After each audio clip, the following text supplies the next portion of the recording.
স্বাধীনতা দিবসে সকলকে আমার আন্তরিক শুভেচ্ছা, প্রীতি, ভালোবাসা জানাই।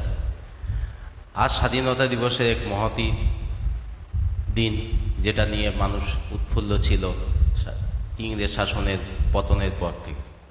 স্বাধীনতা বলতে আমরা শুধুই বুঝি যে একটা রাষ্ট্রের ক্ষমতা হস্তান্তর নয়। স্বাধীনতা বলতে আমরা বুঝি আমরা মানসিক, সামাজিক, অর্থনৈতিকভাবে স্বাধীন হওয়াটা।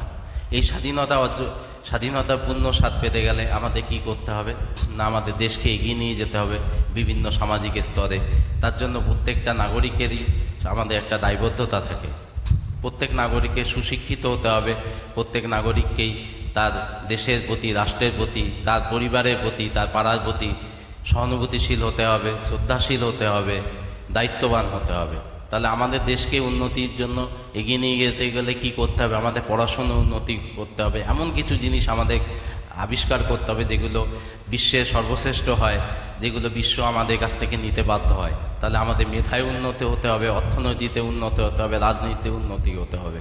তাহলে সুতরাং ক্ষুদ্র রাজনীতি, ক্ষুদ্র স্বার্থ ভুলে আজ দেশের জন্য আমাদের ভাবনা চিন্তাকে অনেক দূর এগিয়ে নিয়ে যেতে হবে। এবং দেশের জন্য বলিদান শুধু শারীরিক বলিদান নয়, মানসিকভাবে আমাদের সফল হতে হবে, সফল না হলে হবে না।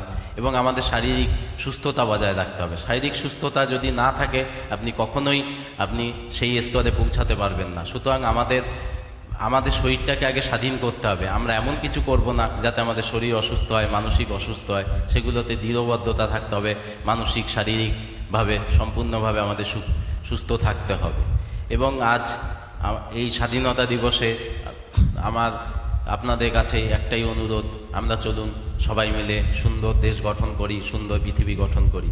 আমি একজন চিকিৎসক হিসাবে আজ আমার একটা দায়বদ্ধতা রয়েই যায়, সেটা হচ্ছে যে আমরা সবসময় সবার কাছে পৌঁছাতে পারবো না, কোটি কোটি মানুষের কাছে, কিন্তু আমি একটি হোয়াটসঅ্যাপ নাম্বার দিয়ে রাখছি, সেটির মাধ্যমে আপনারা যোগাযোগ করার চেষ্টা করবেন। আমি যত তাড়াতাড়ি সম্ভব আপনাদের সেই সমস্যাগুলোর উত্তর দেওয়ার চেষ্টা করব।